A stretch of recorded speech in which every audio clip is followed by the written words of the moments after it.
a choice right now, between fear and love. It's just a ride. Out of the dark night of ignorance and into the shining light of truth. Expounding reality. A population of citizens capable of critical thinking.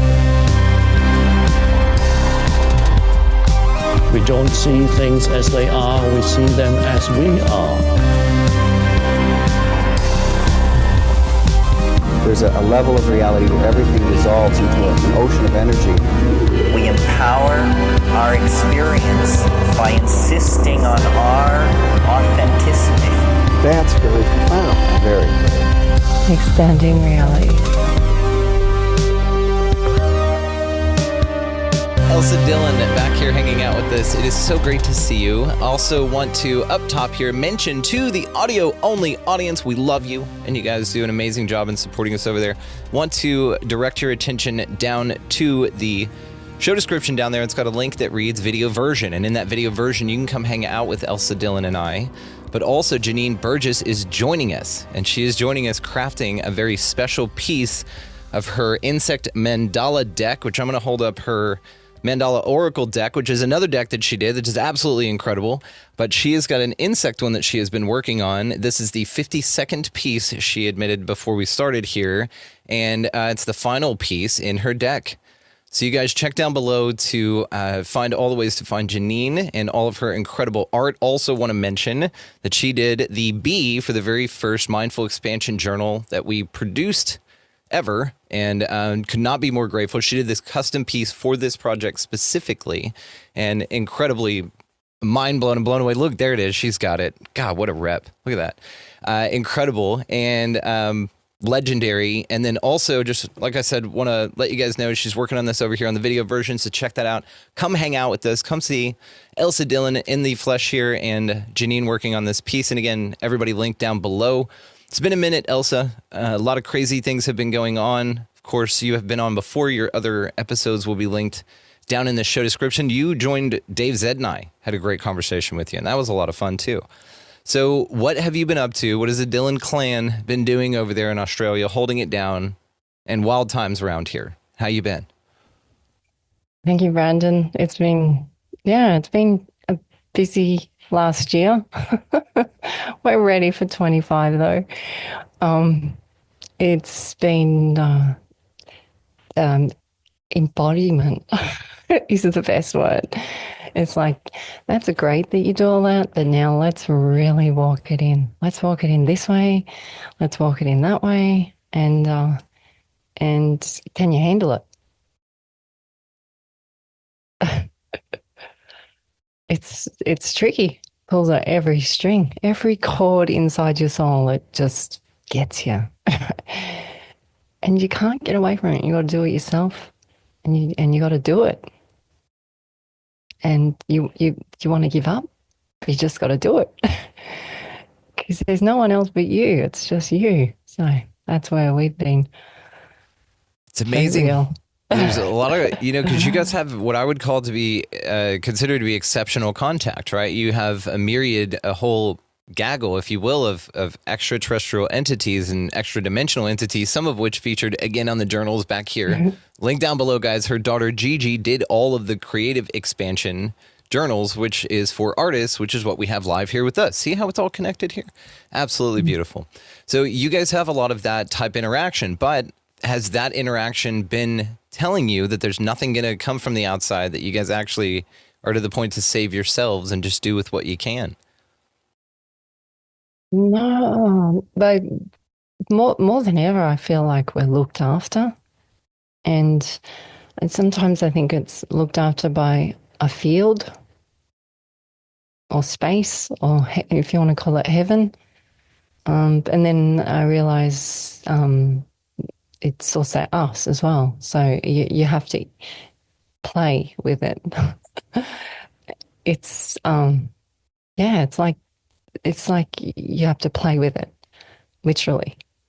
And I've tried ignoring it. It doesn't work. It doesn't work. That option is a big no-no, because it goes, okay, we'll pull a harder string. and it doesn't work. So you just have to get on with it, and you have to be a part of it with the cosmos. So, people say, oh, you've had so many experiences, it must be easy for you, you must be lucky. And I go, yeah, it might look like that, but you literally have to practice it more than, and it sounds like hard work. It's not hard work, but you just got to be it's just being mindful, really. Mindful, but mindless. I know I sound like a real crazy person today, don't I? Not at all. That makes like a lot of sense, actually. Yes. Yeah. Well, this is the one thing they showed us. It started with Sirius. No, what? They say it started with Sirius. It started with the dog star. They talk of this prophecy, and we talk about the dog prophecy a lot. And it started with something came to Earth around the Roman times, and it changed us. Some say it changed us for the better, some say for the worse, but it changed us. And this is written in the Bible. What the funny thing is what we have been beautifully drawn below, is it's got everything to do with beetle guys or Beetlejuice in the Bible. Biggest comet meteor. That's why when I asked what you're drawing, I was like, are you serious? Get it? Are you serious? Oh. Serious. They want us to be serious, Brandon. There's a reason they want us to be serious. Because when you're serious, you take all the fun out of everything and you lose your high vibrating energy. It's in the Bible. It's the only comet or asteroid they speak of. They call it Beetlejuice, Beetle Guys, Beetlejuice. I can keep telling you all the different versions of it in different cultures. They changed Earth. They speak of the dung beetle, the scarab, the protection plate. They make this beetle out to be the evil one in the Mummy and stuff. It's not. He deals with all the crap. He also is the one that looks like what went on with, I think it was Mercury, where a planet came out of one of the planets. I know, it's full on, right? And they talk about it in our literature and our Bible and stuff, and I'm like, how did we miss that one?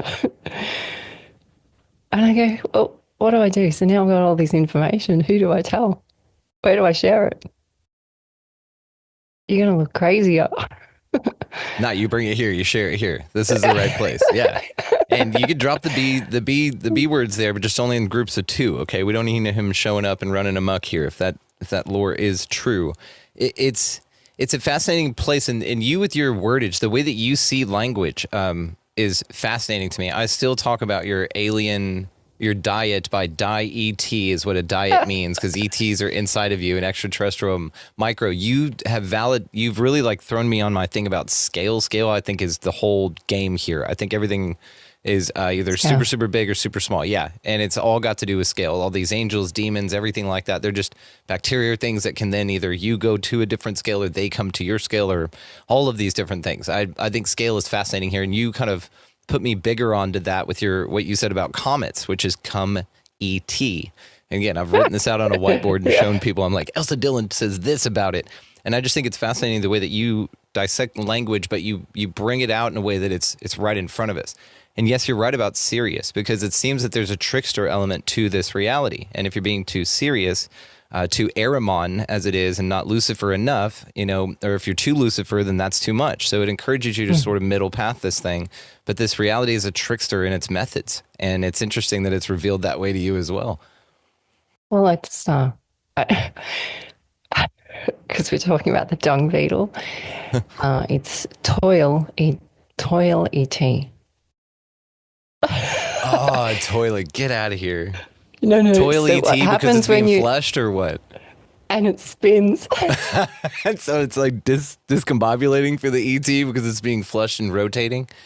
Yeah, but this Nauseating symbol for the of bacteria. yeah.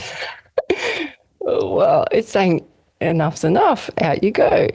So keep them in balance. The scales, right? So a toil ET is the finger of God. It's like a cyclone symbol. You know, Yeah. The You tornado. go- Yeah, I got it. Yeah. yeah. So the prophecy of the dogs has to do with the Canary Islands. It's not canary. It's canine airy. Has to do with January and February. This is why it's beautiful that we're meeting now. So January and February were the two added months. Romans only had 10 months. So January and February were the twins, the sucklings. They were the Roman and Romulus. This is how Rome started. This is before language and religion. This was in Bologna. This is where I went to. This is where they started the first universities, so you could all be serious. This is where they started all the Roman circuits, which are all around the world, especially in the US and the UK. They map this everywhere you're living. You walk around, you're living on a Roman circuit. Roman means ET. They're ETs. They speak of the three kings, the evil ones around this time, who changed us. Like they had the Roman Republic and then they had the Roman Empire, there's two. And in that something happened. And they made us serious so that you could stop being a jester, be a fool, be with spirit, be open-hearted, be silly, be playful. And they made us have rules. And this is like, well, when I think of someone serious, I think of all the doctors that I would see. And, especially when I was just having children, I remember Brandon being in the pediatrician's office and I was breastfeeding while I was speaking to this doctor. And he asked what was my medical program that I was going to have for Gemma. And I said, we don't believe in that. We're going to try the natural approach. This gentleman, if I can call him that, stood up while I'm breastfeeding. I mean, I'm discreet, obviously. I've got the baby in a pouch. Stood up over his desk and started hitting his desk, yelling at me, telling me how I'm breaking down society, how I'm going to kill my children. And I didn't cry. And I said, thank you. I'm going now. I still paid though. Still kicking myself over that one, Brandon. I still paid for the appointment. If I ever had a regret, it was that day paying. I wished I didn't. I wish I walked out and said thank you, but you're not getting. That's okay. Consider it an investment in your last time to deal with that thing. Oh yeah, last time. Yeah, that was your last payment on that nonsense, and then you unsubscribe from it. Oh, good on you. See, yeah, nonsense. Oh, see again. And I go, really? It can't be this simple. And then I go, simple? It's simple. They want, if you're simple and stupid and playful and smileful, you're wrong. You're not taking it seriously because you don't have scientific evidence. Blah, blah, blah, blah, blah. You look into Albert Einstein, Tesla, Beethoven, all these people, they were really funny. They were really playful. Even the gentleman Jung, synchronicity. He was having ET contact. He talks about it, the red and black book. But he couldn't because he wouldn't be taken seriously. So he kept it secret. And you know what? I get him. If I meet Jung, I'm going to give him a big hug.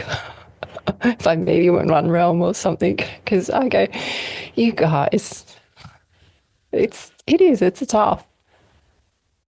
The policing of the public is tough.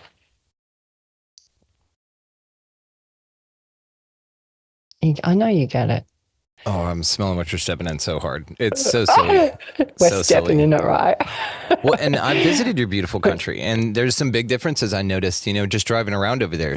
For instance, when we were driving around, we went through like a 4-hour road trip through the country, out northeast of Melbourne, through Ballarat, like through all this amazing, beautiful backcountry. And the only sign that we saw, the only billboard we saw, was one, and it was massive, and it was in the middle of the road, and it read, "The police can catch you anywhere doing anything at any time," and that's all the sign read. And it was lit up, when it needed to be. It was black with white writing on it, and that was it. There was no like, "Have a great day," "Thanks for being nice to one another," "Get out of the left-hand lane, it's only for passing," all those kind of things.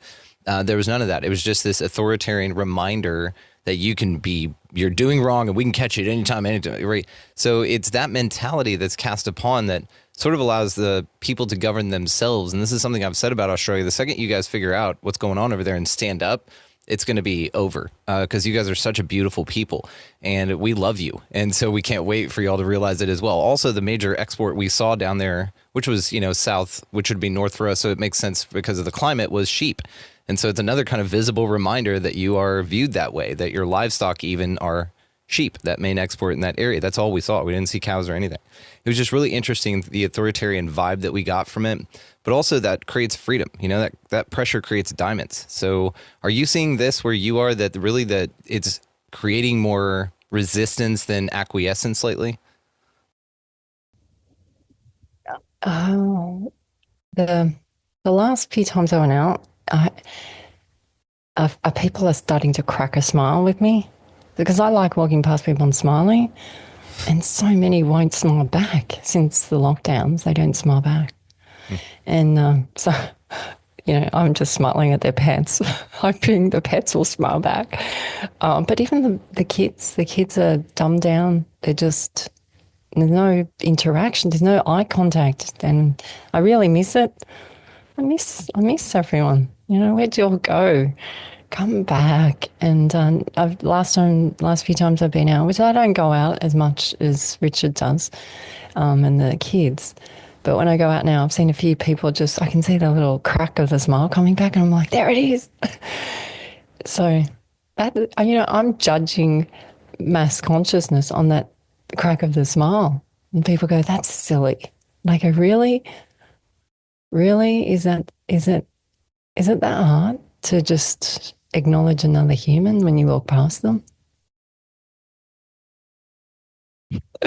I'm from the South. We do that. Like, it's weird to us when we go north and they don't. It's very rare. So yeah, I hear you. But what do you feel about being the light? Like, you're the reason that people can crack that smile. You're the reason that they can feel like life's not that shitty. Maybe you're the only person smiling at them all day. That's one of the recommendations I give to people, and I say it on the show all the time. Treat doorways as smile cues. Whenever you walk through one of them, smile. Make it a habit around your house. When you walk into your bedroom, whatever, just smile. Make it a habit. Oh, I'm walking through a door, I'm going to smile. And doing this, maybe you're the only person that entered that doctor's office or that store or whatever that smiled all day long, and you create this wave of it's going to be okay, even in a little smirk. And I think a little smirk goes a long way. I mean, look at the Mona Lisa, right? Everybody's infatuated with that, and she knows something's up. Well, the little smirk also can be, I understand, I know.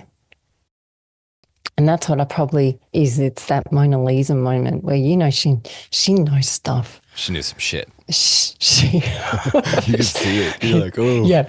Yeah. That's resting knows some shit face. Yeah. Yeah. So it's great to know stuff. And when you come into ascension or awakening, again, which is where a lot of people are. They're in that first stages. Do you remember that far back, Brennan? 20-something years ago, yeah. Oh my God. It was rough. I was like young, though. I was 18. I was angry anyway. You know what I mean? Yeah. I was like, you mean this shit's going on? I was so mad. I was a Paul Revere. It was so bad. And you try and tell everyone, you try and tell all your family. And hung my flag up upside down, American flag upside down. My mom hated it. She was like, hey, turn that the route your grandfather fought. And I was like, none of them died in the war. What are you talking about? You know what I mean? But anyway, yes, please. You become like that's like the first stage. You become like an activist. Yeah, yeah. You get angry. Yeah. Yeah. Then you go to warfare. And then you look back at the whole thing and you're going, oh, that was just me, because they weren't even seeing it. Like that to them would just look like, look what she's doing. And I'm not the only, you've done it. So many people I know have gone through this stage, right? So with the Mona Lisa, with that little smirk, is that journey. That little curl up of the lip is that journey that you understand. And this is what they talk of, the witness, the C act. We go on about the C act a lot, the 1-1s. It's the matrix. So once you understand the mother's being tricked all the way along, then you go back to your place of entry and you start from ground up, literally. I mean, everything rips everything out of you. Every chord, every frequency is tugged at. You go back to this rock bottom stage and then you come back from there. And this is what they talk of with great Buddhas and great ascended ones is not, and I'm not saying that I'm that, I mean, I'm just saying you go to rock bottom and then they come back. They don't go, ha ha, I'm here now, I'm the first one. I win. It's not like that. It's not a competition. It's not a human race. You go back there and then you come back with an understanding with everyone. It's not a ha-ha. It's not an aha. It's that Mona Lisa. I get it. I see where you're going. I feel for you. Yep, it's all a joke, and I get it. And it's going to be dark and light, and no one's coming to save you. And it is truly up to us. And that's the joke too, is that it's really up to us, guys. So because it's so, and then you look around and see the conditioning and how it worked and the systems and how infiltrated, and you're just looking at it going, okay. But the answer to the question is, what can I do? Is just you tend your garden, you carve your own path. You don't worry about anybody else's path and what they're doing to carve it with the chainsaw that they have to cut through the trees and cut their, like, why don't I have a chainsaw? You don't. You got this little hatchet, make it work. You know what I mean? And so, but it's your path. It's beautiful and you can do anything you want. And just, that abolishing that comparison curse, saying the comparison curse is dead within me. I'm going to keep trudging forward. Ignore this distractive nonsense out here that's really doing a great job right now. I feel it yanking folks off of their main missions here. But this is now the time to dig down and focus and never be more focused on where you're going, tending your garden, not worried about what everybody else is fucking doing. Just mind your business and keep moving forward with your shit. And it's in this that you find the enlightenment. It's in this that we are saved, because everybody's looking around going, oh, is this guy gonna, and maybe we can, and then it can be so reactionary. And it's like, just what are you doing? What is your thought on this? And if you can't answer the question, then, get into really good community, you know what I mean? Where you guys can have really honest, open ideas where they can be shared and things like that. And that's where this is going to be found, guys. It's not going to come from out there. None's going to land on your yard and tell you it's, here, hop on, guys. It's going to be okay. I know we'd all like that. Or Dolores Cannon's idea where, like, all the shit things just kind of split off and some extra earth. Maybe we see it queef off into space or something and we're like, oh, bye, everybody. He sucked. None of that's going to happen. So it's up to us to create it. But you've got to liberate yourself first. You can't do it from a stuck position.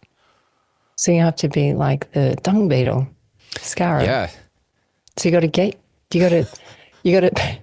pick up your shit, get your shit, deal with it, put it in a bag, and be happy with it, and reuse it. And this word waste is our waste. Our waste is heaven, but they call it waste. Waste. And this drawing is amazing. I'm mesmerized, really. Seriously, she is insane. So it's an elephant dung beetle, basically, the same family. So elephant is Ganesh, the great mover.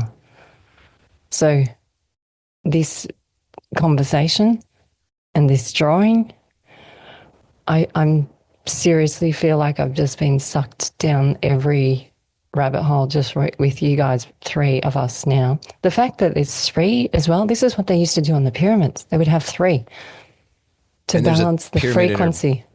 Pyramid in a drawing there. See the geometry behind it? The geometry is amazing. It's blowing me away. It's great, I'm so proud that it's got, because it's got the horns. The horns are so symbolic as well. As she's go ahead. Sorry. Please. No, please. A little delay, yeah. I always worry in my interviews because there's this 1 second delay that it always looks like I'm bulldozing, and because Richard calls me the bulldozer in the garden, and not at all. Not at all. And then I get excited talking to you, and I'm like, oh, and then I will take a deep breath before I speak, and thank you for the recognition. We're both just really excited. Take a deep breath. We'll both just take a deep breath. I'm so excited because I always have huge greatness after speaking with Brandon, always. So why did I bring up that story about being a bulldozer? So when I was really pregnant, I used to get really mad at Richard because I had all these lists of him not doing these lists. This is husband and wife issue here. And so I have lists, and I can't do them because I'm so fat and I can't bend and I'm frustrated, and it's Richard's fault. And I realised that it isn't Richard's fault. And he's not going to do the list because he doesn't see the importance of the list. But a pregnant woman is like a bulldozer. So I would have these piles of mulch, like trees, like big branches. They're too heavy for me to lift. And that's why I kept saying it was his job. And one day I woke up and I went, this is not his list, it's mine. So what I would do is I would spend every single day, I'd do a couple of hours, and I would walk 1 stick up and down, up and down, up and down. And by my whole pregnancy, I would have the whole thing. So it was like this, it was like being a monk sent up to a cave. It was like, and it made me realize that the frustration was not with him, it was with myself. And you have to do this, not stick by stick or step by step, And this step by step is us. It's the practicing of, walking through each room and smiling. And that's the practice. That's us being that little Mona Lisa smile and going, you got to deal with your waste and reuse it. There is no lack. There is no lack. The dung beetle tells us this. It just reuses it. And the word sewage is CH. It's the seeing of the starseed of us. It's one of the biggest things the Romans did in their circuits was create sewage. A lot of, through the pyramids and things that you see. It was a big deal. It goes so deep, and I don't know how deep we're going to go with it, and I'm excited. And I want to see how you react to it, because I know then I'll know the next topic too. I love it. Let's go deep. We go deep here because that's what we offer. And every time you come on, you say that new things happen. So we're going to go for it. Let's absolutely go for this, please. Whatever you're guided to talk about, let's absolutely go for this, please. So, I love Karen Holton. Love her. Yes. New book out. She has her new book out. She's got another one coming. She's on fire. She is just, she cut her hair. And just like, bam. And I just feel like she's amazing. And she asked me for some information on the greys. Okay, I'll get it to you the end of the week. And it was very nice that she invited me to share with her the information on the greys. It's It's deep, Brendan. It's the kangaroo. Greys are kangaroos? They're called the greys. Yes. So do you think gray aliens are a kangaroo species? Look, I haven't fully. So kangaroo is a dog. In Australia, we used to have the thylacine, which is the Tasmanian tiger. They say they're extinct. That's great, but our family's seen them. Yeah, a lot of people have seen them. We saw them crossing the road, and we thought they had been. We stopped because we thought it was a dog that had been hit. It's not. It's how they walk because they're half kangaroo. They have a pouch, and their back legs are like a kangaroo. So they do the kangaroo walk at the back. So they look like they've been injured. This is how we knew that it has a weird tail. And we saw 2, which was great because we knew that it was, if there's 2, you know what that means. There's more. Yeah, hopefully. Because then they're like husband and wife. And so anyway, we saw these ones across the road. And it's haunted me because wolf has haunted me as a child, and dog has haunted me, and the thylacine is half wolf. And so my kids, so with Karen asking for the greys, this is the synchronicity within 1 week, right? And then you say you want to come and do this show together. So I let you pick the date because I wanted to see, and you confirmed it. And so in this week, my kids keep playing this song called The Next Episode. I'm going, why is this song? It's by Snoop Doggy. Yes, it is. I'm going, really? It's the Kangaroo and Dr. Jack. Dre. Yeah. It's Kangaroo Jack. They know this stuff. They create smear campaigns with these films. Kangaroo Jack, he wears, it's about a kangaroo, and these Americans come over and they play this music, the next episode, Snoop Doggy. You listen to the words of it. Oh my God, it's about an MF, which is basically the father. And the kids go, you're not allowed to say that word. How come you're allowed to say it? I said, I'm not. I'm researching Kangaroo Jack. I'm wanting to know why it's Kangaroo Jack. And,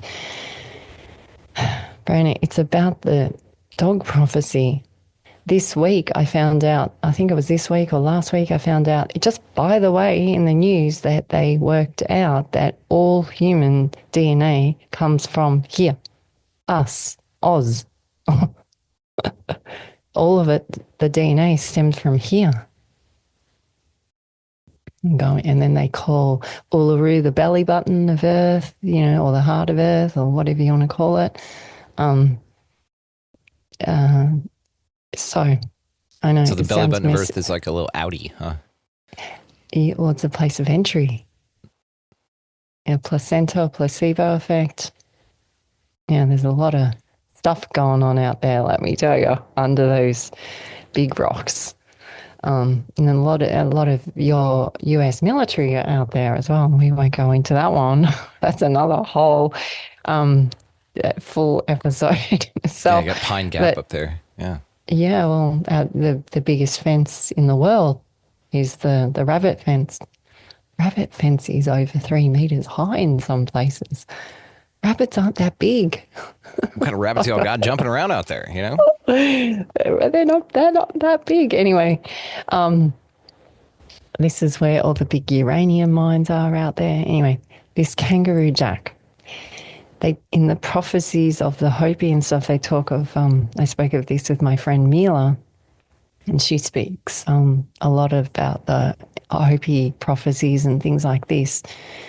And they talk of the hooded red one, the red cap one coming. I'm going, is this Kangaroo Jack? When Jack was born, so 10 days after each child's birth, we went and saw this astrologer we're talking 1997, before apps and phones and everything. And she gave us clues of the children. She said they're gifts. So Gemma was like the warrior, the one that brings it through and brings it through with force. And she said Jack will be a great healer, but I don't know how, I don't understand how he's going to heal. She said it's not healing in a physical form, and she said it hasn't been invented yet. It hit me yesterday, Brandon, while I'm thinking of this graze for Karen. It's healer. Healer is a dog, a blue healer. Yeah. It's when I train our dogs, it's heal, come here, heal. So Kangaroo Jack is somehow it's how they created our human form now. You look at a kangaroo standing. When you look at a kangaroo standing, it looks like a human. They talk about the kangaroo gaze, and why do kangaroos gaze at humans? And they say they pierce into your soul. I feel like they know who we are. Their pouch, the way they're the only other species that has carries their young like this. So their young comes out and like the little fetus. You start looking at that one. That one looks like a grey. Yeah, a lot of babies look like aliens. Yeah. Yeah, right. So, in a way, heard Dolores Cannon say the greys are gophers, go-fours. Yeah. So, and they go between, and they collect. A lot of people mention that it's they're taking things from us all the time. I think they're creating us. And the little kangaroo does a walk up into the pouch and then starts like breastfeeding in the pouch. So they've changed they've stood us up like the kangaroo. They've done something to the tail, and then they have changed the head of us. And so when you hear it, so you have pig and dog are the same. Pig laws are very strict in Australia, and I'm pretty sure it's the same overseas. I know this from jet farming, working with pig farmers, is pigs are not allowed to be in the sun, because if the pig is in the sun, it looks like human skin. Pig abattoirs are very weird energy around here. They used to be everywhere through where we live. They since shut down a lot of them. Pig and dog are the same. Pig started from sea pig. A sea pig is a dolphin. Porpoise.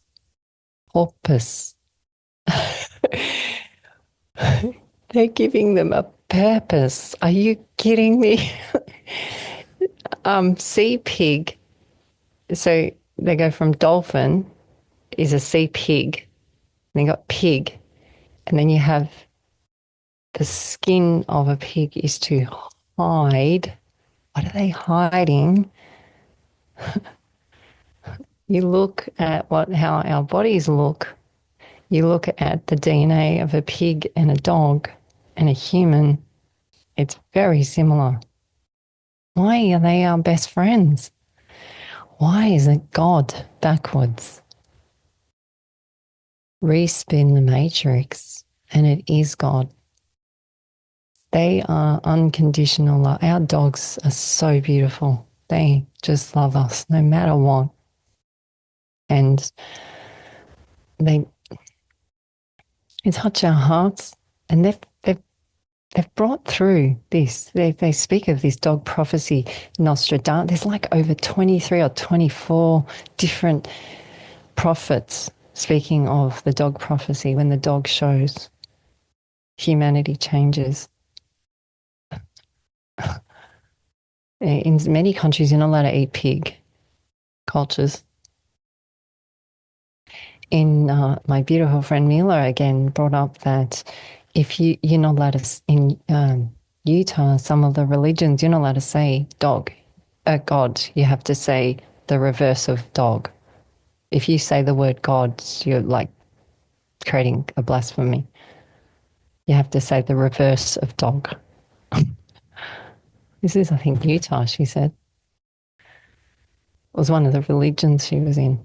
I wonder if it's got something to do with the fact that everything here is inverted. So it would make sense that the word God would be the inversion of what's actually the beneficent creature around here, which would be a dog. I mean, I've said this forever. We all know this. If you're a dog person, you know we don't fucking deserve them. No matter how good you are to them, we don't deserve them, guys. You know, and that's just it.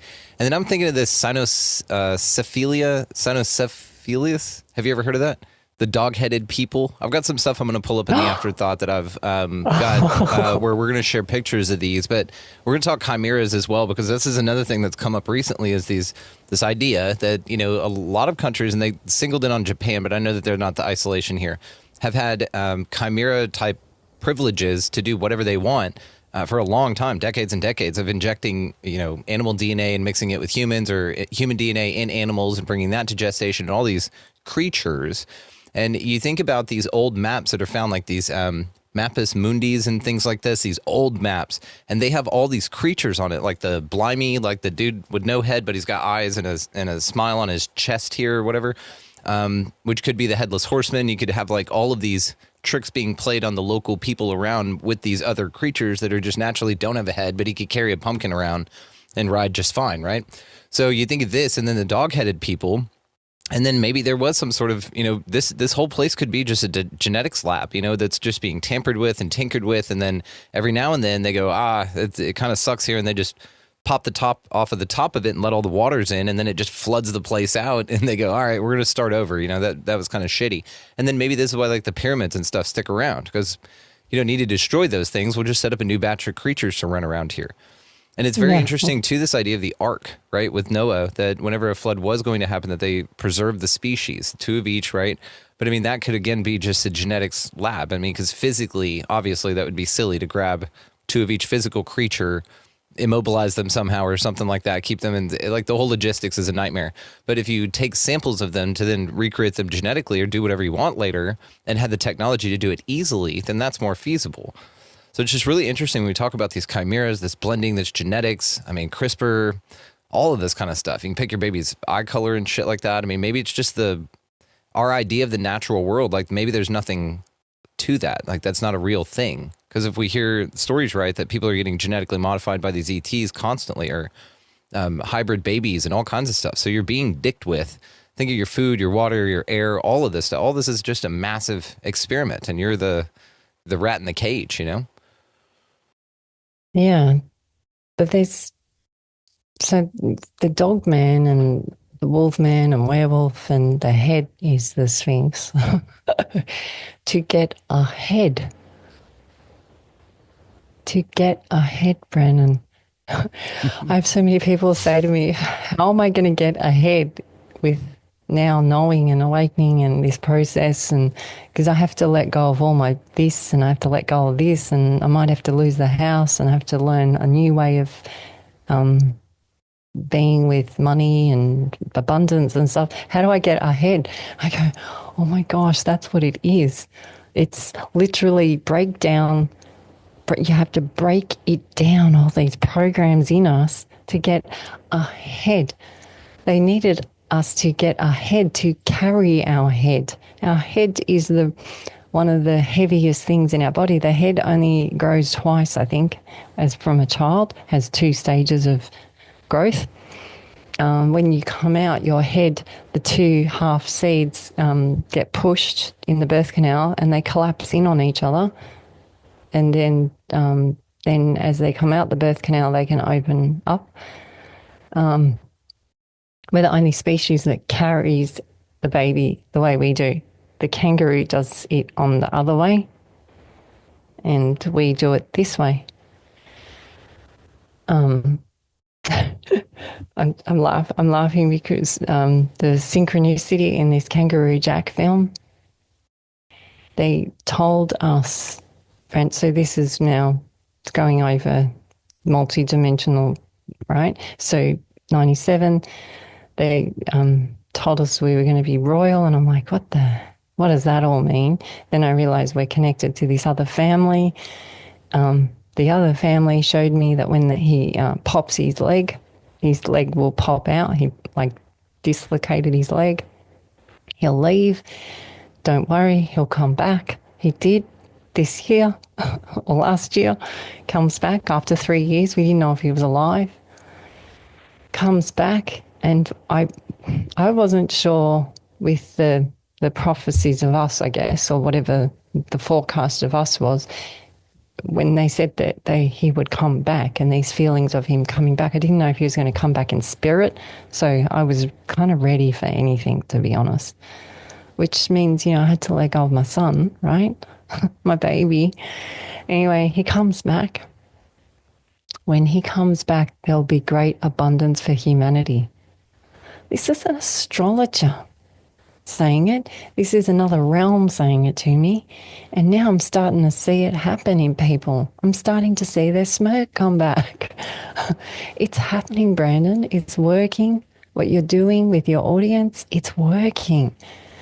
Us talking about possibilities of actually how we're made up, maybe this will support the ones that know stuff that similar to us, that with all the information they're about to bring out, they'll go, okay, well, there's all that, but maybe this is where we came from, and it will take the heat off all the confusion and all the anger that they might have at ETs and things like this, because you realize that they literally are in us, have created us, are us, versions of us. Yeah, it takes the how dare you do this to me, and Would you want to be the one, though, riding around the spaceship picking things up going, I want to see what you and you look like blended together, rather than the thing that is possibly one of the two things that they would like to see interacted with in some way of their choosing? I think people are already seeing they're seeing Bigfoots, they're seeing things in the forest, and they're coming to heads ahead with them. They're literally crossing their paths. They hear things. We hear things.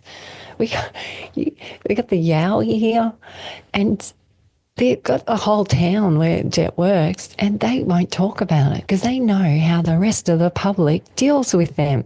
They call them, like me, crazy. These people record all of the voices and the strange occurrences. They've been filming it for years. They just don't share it with everyone because of how we police them, because we're so serious. Why? Because ones that know how the other ones who don't know respond. You police. Police has lice in it, by the way. Police. Well, they're supposed to be peace officers, actually. That's the oath that they take, is to be a peace officer. Do you ever hear any of them describe themselves that way? Isn't that interesting? That's the oath they take. And none of that's written on the side of the cars. That used to be written on the side of cars, like protect and serve and all that stuff. It's not there anymore. It's all like, shut up, Well, when we see a police car, especially the speeding ones, the energy that comes from it generally feels like the same as when you're in the surf with a shark. Oh, that's a good point. It's you the get a same vibe, feeling. Right? Like you're being hunted. Yeah, it feels like that way. And a shark will not attack you if you know. There's this beautiful girl in Hawaii, I think, something Ramsey. She swims with tiger sharks and stuff and hangs out with them. They're all her friends. And she says when you go in the water, you have to spin 360. You have to keep spinning with them. Because as soon as you take your eyes off them, that's when they come at you. So you have to be in acknowledgement of them. So it's the same with the police car. It's or the authorities. You once you understand them and you acknowledge them, then you can move with them. So you're not becoming a victim, but you're aware, right? You're not. So that's how when the police cars pass, you'll see they I don't know how they do, but they just know who to pull over and who not to pull over. It's weird. And the other thing we've noticed just recently is that they're pulling away. It's like they've been going on strike, I think. So they'll just not turn up to things and stuff. And I think this is the breaking down of the system because we're Commonwealth countries, so we're like Canada. Yeah. So we're seeing this shutdown. We're seeing a lot of shutdowns, but they're very quiet. Yeah, yeah. And they're very quiet.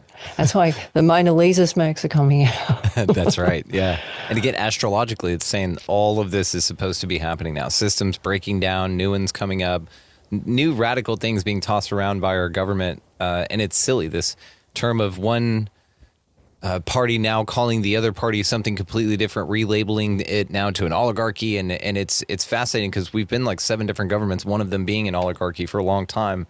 Not the Republic is still here, but it's just hidden and you got to find it and stand up for it, which is interesting too, that all this stuff is here. And what I'm finding with the sovereignty truck that I'm on is really what you do is you just stand up and say, I'm a living person and I'm unsubscribing from this nonsense. You can't treat me like a corporation anymore. And they go, oh, okay. And they file the paperwork and that's it. But you have to stand up and acknowledge it. You have to say, this is not what's happening anymore with me. And especially with all of these systems now crumbling down, like you said, I see this as well. All these people worried about money and shit like that. I don't know. I think it's going to look very, very different here very, very soon. And it's going to be interesting. And this is, again, why it's never been more important to take care of your neighbors, take care of your family, take care of your own garden right now, your health, all those kind of things. Just stay out of the nonsense distraction, but don't take your eyes off of it because that's the shark, right? Keep your eye on it, but just keep like one eye on it. You know, Steve Buscemi this thing. Have one, just have a mind of its own, wandering around seeing this stuff, but keep the other eye focused on what you're doing. Yeah. And well, that's the ease and grace through the chaos. They speak of this so January and February is it's the 2 months that have airy on the end, which is Canary, which is the dog islands. The main, I love it. The dog island area sounds like a big dog park, you know. Well, Canary is canine. Yeah, yeah. And so it's connected to Sirius, and the main island of Canary Islands is the finger of God, which comes back to toil ET.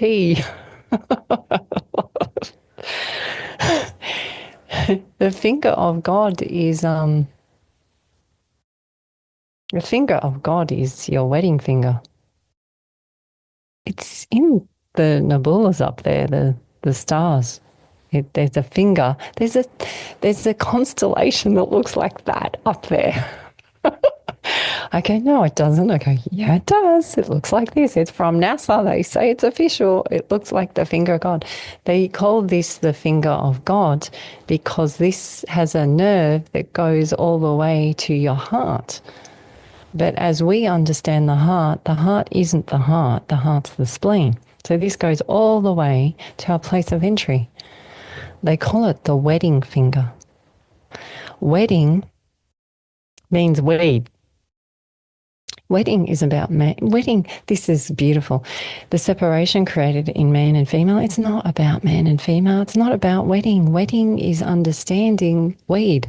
Once you understand weed, you keep it at balance. You keep the scales in balance. It's like wading on water, like staying buoyant, not sinking, but not, You stay in harmony with yourself. When you're not when you're not in marriage with the plants assisting you, the host gets taken over. It does. And then you can't have a smirk. There's no smirking. There's no smirking Because you're when serious. Because you're too serious. And you know, like, and you, how did they treat Tesla? They treated him like a crazy man. Same with Jung. Jung knew, so he kept secret. Mr. Synchronicity Man. You know, these great men, even these great families that knew stuff, they would have to keep it a secret. They knew that there would be one day where the ones would come, and those ones are us. And this great prophecy of now is us being the ones of us, and speaking and sharing and being the true tells of us. And so I always say this, so if I don't do these tells when the calling comes, I get such discomfort. Like, seriously, my gums flare up, and because I'm holding all that in. And it was supposed to be shared. We're supposed to share. This is what happens with the gurus and the great ascended masters, is they didn't keep it all for themselves. It would have made them ill. They didn't go, ha, we won. We won the human race. They had touched down at rock bottom. They pulled themselves apart. Then they put themselves back together. And now they come back and they share and they tell and they assist. And this is where I know you're there. Do you think we're going to have dog people come out of UFOs here pretty soon? I think they're coming out of literally the woodwork. I think, and they're so scared. Like this Thyson that we would see, it looked back at me, Brandon. It had the stripes on its feet, on its legs. It looked back at me, and this wolf look back at me is like the kangaroo stare.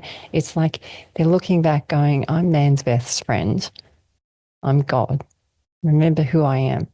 And this is part of the dog prophecy. You can, many cultures, Nostradamus, they've got many different versions of the dog prophecy. It's about pause moments. All the dog symbolism here, it's in literature that's everywhere. The biggest one. I just shut down when you said it. I lit up actually, because that's the one. Taking the pause has been the thing that has brought me the biggest grace. And it's just so interesting when you say it, dude. It just makes so much sense. And the more I'm looking at my dog right now sleeping just like an angel, and she has been this angel that has come into our life. She's actually a healer, an Australian cattle dog and a Texas healer mixed together. And Whitney Fox told us in a reading my wife had with her, she won a free reading. And Whitney Fox said that there would be a healer that would come into our lives. And then I think the next week or two we got her. And so it's been this incredible list of synchronicities. And we just actually had to put down or send to the other side a dog that we've had for a long time. It was just time. And so he moved on, and we'd been running basically just like a retirement home for dogs for like the past 7 years. We put 6 dogs down in 7 years, and it's been hard, but they were all old as shit. Like even the vet was like, man, they were just old. They lived wonderful lives, but we give them the best. I mean, we are the farm that whenever parents say, oh, the dog's going to go live on a farm, we're literally that. Like they get steaks cooked for them. They do anything they want. They can go outside. Like it's awesome. And so we love the environment that we're able to give them and provide. And yes, they're just dogs. And we didn't have kids kind of because of this. Our animal husbandry desires were more of that we are just drawn to care for animals more. That's just fine. And you're having enough kids for all of us, Elsa. So I figured we'd sit this one out. But it's interesting when you start connecting these things, and then literally the things that impact your life most are dog references. Again, like the pause. That one really got to me, honestly. When you said it, I was just like, oh. And so I had to pause and let everybody know what that meant. Well, the thing I love so much about our dog is I always laugh because I always call him the favorite child. He's the dog that's silent. And he taught me about the devil, the silent God.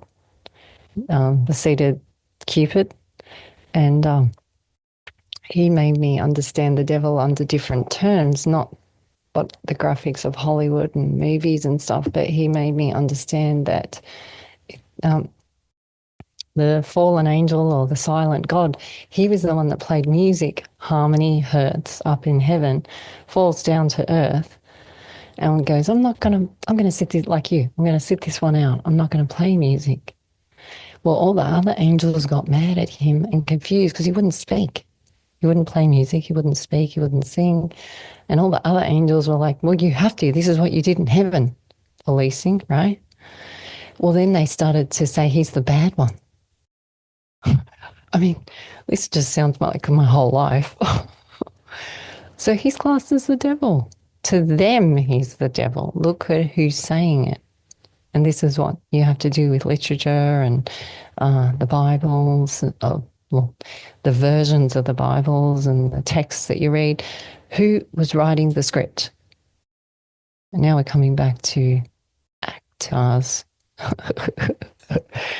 Who, I'm sorry, it's just, I am not laughing at people. I'm laughing at the words because I'm the one that bought it all. I'm not laughing at anyone. I'm laughing at myself because I think you have to buy it. You have to buy it for a little bit so you know it's not something you wanted to be sold. It's you. Yeah. This is a fuck around and find out place. And the easier we are on ourselves for the experiments that we've taken to find out, and at least you've gone down paths most people wouldn't have even tried. You know, they may glance down the hallway and go, fuck that. And you just stroll right down it. Like, that's massive. But you have to experience to know here. And that's just the way it goes. You know, no matter how enlightened we think we are or how many people tell you that you're integrating so many past lives and whatever, perhaps. But what's occurring right now from your perspective is brand new and never been done before. And so, yeah. And the more scrutiny you get for something, in my experience, the more on track you are. Yeah. Well, now we're seeing this play out because all the, you know, conspiracy theories are actually a thing. And we're running out of them being called conspiracy theories. They're just being confirmed. Yeah. So now we're seeing the smirk in it because we're laughing because they'll hear information, they'll remote view things as they come through like this, and they'll go, oh, great, now what? And then they'll have to create something to create a little bit of deviation or confusion to steer messages away from this, or they'll enlighten it more. And so it's interesting. So people go, well, how can you say that Kangaroo Jack is related to you? How can you say that the movie Frozen is related to you? Well, it doesn't worry me whether you want to believe it or not. The synchronicity of it and the dovetailing and the time that it comes out, this is synchronizing with the birth of my son. This is, this synchronizes with so many things. And it's just, I'm not saying I'm special. I'm just saying this is what I've noticed happening in my life. This is how I realize I'm not random. I have a purpose, porpoise, sea pig, dog. Here we go again. And so when you are around these creatures, the dolphin and the pig and the dogs and the cows, they're so beautiful. They are. They're so, when they look at you and stuff, like when you see these whales come up beside your boat, they're doing the Mona Lisa at us. And they're doing the Mona Lisa because they know that one day we'll come back into ourselves. And this is it. We're coming back into ourselves. We don't know who we are, but it doesn't matter. It's okay. We just know that we're coming back into ourselves. Embrace that smirk, which I get with you all the time, Brandon. I get that so much. Embrace the smirk and now walk it through the next day. And the next day you'll go, oh my God, really? And then you'll have another aha or another smirk, and then you walk it through that day. You don't carry it all. It just treat each day like so that you don't age.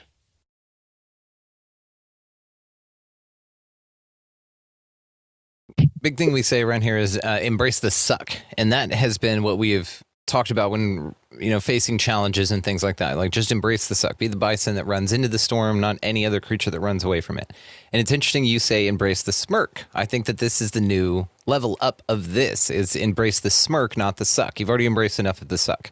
The point is now to see the humor in it. And this is something I've been talking to a lot of folks. Mark Malone and I talked about this yesterday specifically. Ryan Sprague and I on the phone the other day. It's been about this trickster element to this. My buddy Ben, same thing. We're all seeing this. It's a big fucking joke. And it's sick because it's a sick joke in a lot of ways. And at many levels of this, it's sick. And there are times I can still access the nausea of the joke going on around here, but I do feel it's at a greater level, motivating everyone to change and to be different in a great way. Ask more questions, all of these things. It's just happening so quick and so much and so rapidly that every time you turn around now, there's new opportunities to look at things in a different way. Whether they're true or not, it doesn't matter. It's alternate perspectives being tossed constantly that then have so much weight on either side that you can't rule either out, especially the unfalsifiables and unprovables. These are prolific throughout the realm right now, and then especially the paradox as well. This is the part I feel that we are all at with this right now, and it's all collapsing at the same time. It is quietly. It's like while you were riding your bike, your dad pulled up next to you and started slowly taking the training wheels off as you were riding your bike. And he's got one off and then the other side, and you're just sort of floating on your own now. You think maybe that there's some support structure in the form of a government or an economic system or something that has your back, but it's not. It's not there. You are on your own now. So the key here is to not freak out when you find that out and to knock yourself off balance just by thinking about it. And two, to keep your balance. Just keep your eyes on the road ahead. Keep moving forward. You don't have any training wheels, but we're all here with you. We're all here. And it's a beautiful time to be here now because there is this new level of self-governance. Okay, we're done laying around and having decisions being made for us. That's what got us where we are. And that era is ending astrologically anyhow. Like I said, this time period right now, French Revolution, American Revolution, American Civil War, all of it fell within this temperament of astrological happenings right now. And we can see it, systems crumbling. That's the whole point. We did that for a bit, gave it a good go. Now let's do something else. And it's a fascinating realm we find ourselves in. But again, it's never been more important, I think, to really just take pause, take a deep breath, and just relax. If you could see my dog right now, she is turned over completely sideways with her feet back up on the back of the couch, and she's just passed out. She's more relaxed right now than anybody. So we'll take a cue from Yokai's book here, even though you can't see her. She's plain bliss because she's going, finally, I get it. Oh, she's so great. She is so great. Well, the dog is what helped me to understand the double doors, the plasma beings of us, which is Egyptian, and it was through the dog passing, and I was caring for her for 3 months. This was a couple of years back now, January, February again. So these 2 months, the twins, they call them the sucklings. You said it. You called it the suck phase. Yeah, embracing the suck. Yeah. But that's what they called these two, the Romans. They're the ones that created Rome. All roads lead to Rome. Is it Romulus and Remus? Yeah. That suckled the wild wolf? Yeah, but it's the same story. One of them kills the other brother, like Taurus, Taurus. Tar is the star seed that we are, the dust that comes on us.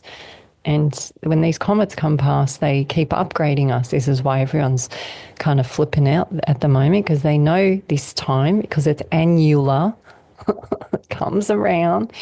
And they call these 2 months, the added months, the twins, to Aries, which is Mars. This is why they have Airy on the end. They're affiliated with March. March and May is great, the grand. And this is why they would have Lent. This is why we have Mother's Day. It's not mother, it's Marta. Marta. Marta. Jester. You know why Jester is so important to me? My first competition horse that I really saved up for was a grey horse, the grey. called Jester. Richard did not like this horse because this horse would try and kill him. But Jester is, again, with spirit. It's the djinn. The djinn is argon. Djinn is the green gas. It's basically, they call it the lazy gas. It's one of the nobles. These words. They call it the lazy gas because it's the least reactive, and this is what they want us to be. It's called argon, dragon. They want us to be least reactive now and drag the ions. This is the Nazi symbol, compass with the tails on the end of the compass. And some people will be here, some people will be here, some people will be here, some people will be here. And you have the way showers who know their fifth element, which you did this symbol before with your hands. You went like this. That's the blue shiver, the butterfly. You know the masculine and the feminine, the tantra in the middle. There ain't no one coming out for the butterfly. You got to do this on your own. You got to metamorphose from the worm or caterpillar to the butterfly, the great butterfly of you. And so now you're the way shower, the light, you shine for them. And I mean, this word shine is in everything. Shine is sunshine. Sun. That's us. Why are we having these solar flares getting bigger and bigger? That's us. We react to the sun. The sun reacts from us. Then these comets come past. The reason we're having so much fallout from the comets, which they're trying to hide because it's raining in on us, is because the solar flares are bigger. So the frozen plasma is getting melted from these comets. The comets, they cannot predict comet or asteroid or meteor's orbit. They call them randoms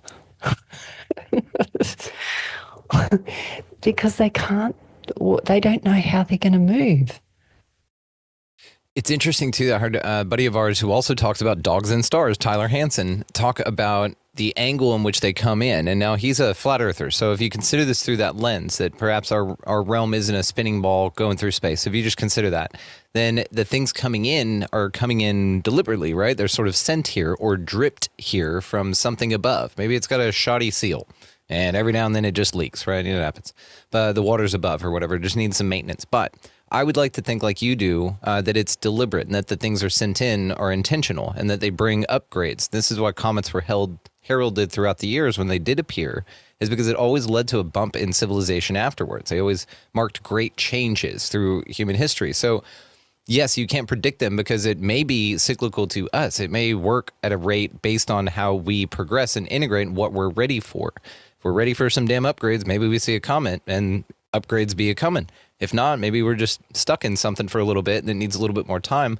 But this is also the fluctuation between the gas thing that you talked about and maybe these, was it the djinn that's related to the argon gas? And so that trickster god djinn, and it's funny you said gas because whenever I think of aliens, E.T., Bigfoot, any of it, I think all of it is one thing I describe it as a fog, honestly, Elsa. I don't know if you've heard me describe it that way, but everything I think is a fog that will then metamorphose into whatever the person seeing it needs to see based on their soul narrative and all sorts of other factors, probably. But I think it can be anything. And so it's nothing and anything and everything all at the same time. But that's like a fog, right? It's something that can take itself, travel anywhere, and appear differently depending on your angle that you're looking at it. Kind of like clouds. Whenever you're standing there, somebody's looking at a cloud, then somebody sees a frog, somebody sees a heart, somebody else sees a butt, something like that. And so you don't get the same perception of any of this stuff. So the djinn actually has a great advantage operating in that realm because that's where they're comfortable and that's where they can make the biggest impact because then it's very specific to each person. And this is what I feel gives the realm its subjectivity. This is what makes things so personal. And so the interactions, though mass viewed, interpreted separately and independently and individually. I just think it's fascinating, again, that you refer to this as sort of a fog, and then that's my description of it, and I really think that's what's going on here, to a degree, probably. But I'm open to that being changed, right? Well, fog is tar, the raining down, because it's just fine. It's in the movie June. It's in multiple movies. They call it dust in the Golden Compass. So the fog comes down, tar us, and it lands on us, and it keeps layering on us. So I always say we're crustaceans across crustaceans. Yeah, it's like a Brandon, seafloor. It is a seafloor. Oh, I never thought of it that way. Because it's landing on its target. Yeah. It's the chicken and the egg. Taurus is a dot and a circle. It's the chicken and the egg.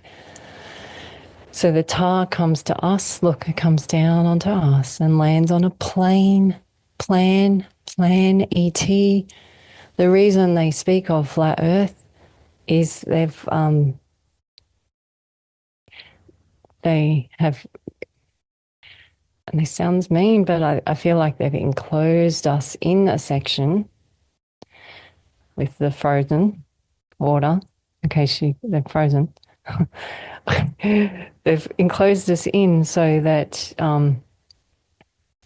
the ones that are in us can't live, because they know about the ancient alien DNA, the big shifters in us. They know of their great intelligence, but they also know they got to keep them at a certain distance from them. Maybe this is possibly what about the greys is, because they become so fragile from them, because they eventually kill the host, and they call them snakes, reptilians. They give them all these names, but it's not one. You can't say it's one thing, because it's, when you go to a country, you can't blame one thing on the whole country. So it's not, so that when some people are, they're reptilians, and I go, well, we've got reptilian in our brain. So, have a little bit more, because this whole labeling is part of serious behavior. It's about frequency.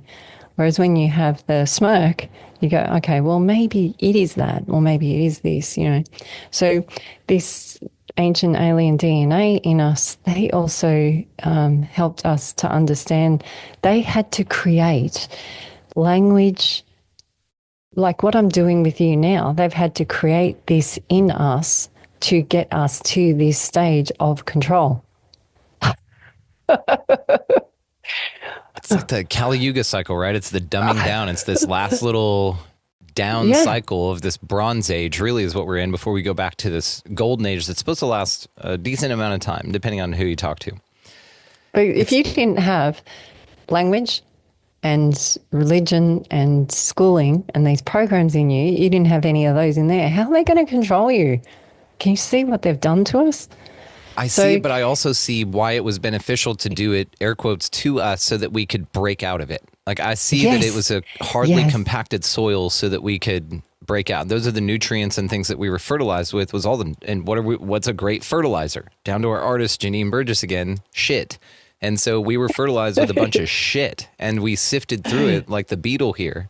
And then we're able to utilize only the nutrients and discard the rest, and then grow something really, really remarkable. So it's all tied right back in together, of course, Elsa. You remind me, by the way, and this is a compliment, of Jordan Maxwell. It just hit me while we were talking about it, and it's not like him specifically. It's the way that he delivers messages and makes me think in a completely separate neuron.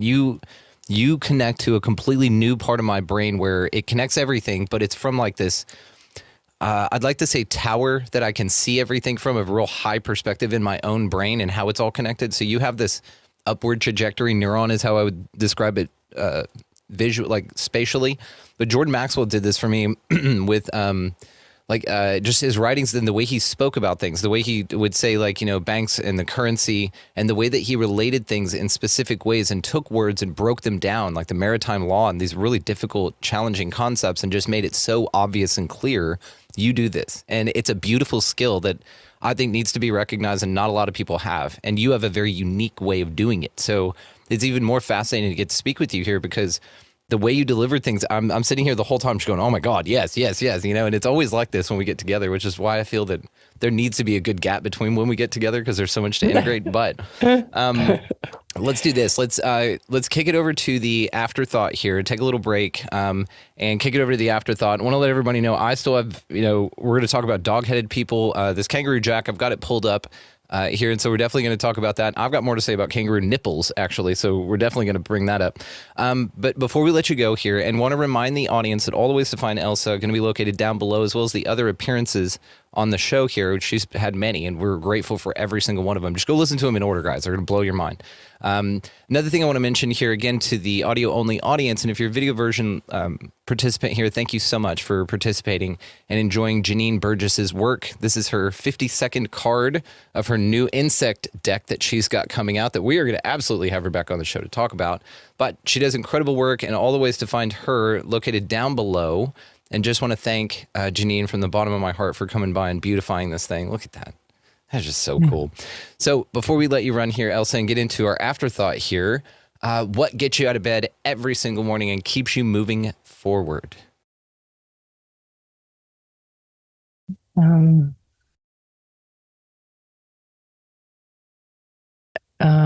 Looking in the eyes of my family. Love that. And couple of the near-death times, well, multiple death times. I was saying this to Richard last night. The only thing I want to do is look into his eyes. So when I've had those moments where, oh no, this is it, I'm like, where's Richard? I need to see his eyes. I've had quite a few pets cross over just recently over Christmas, and they all just wanted to look into my eyes. They just wanted to be together. And this is what we're doing now. We're coming back together. We've all been separated and disappeared and, you know, locked down and all this sort of stuff. And now we all just want to come back together and share and assist. Share and assist. And so when I wake up in the morning, first of all, it's the family and the pets. And then I go, oh, where's all these people I met on social media? How are they all going? And so then I get to see their eyes too. So sounds pretty nothing, but to me it's just so big. I can't even put words on it. That to me is love. Love is not what I thought love is. Love is this. Love's being real with other people. Being open and just, you know, being vulnerable and being fragile. Fragile is the law of the cosmos.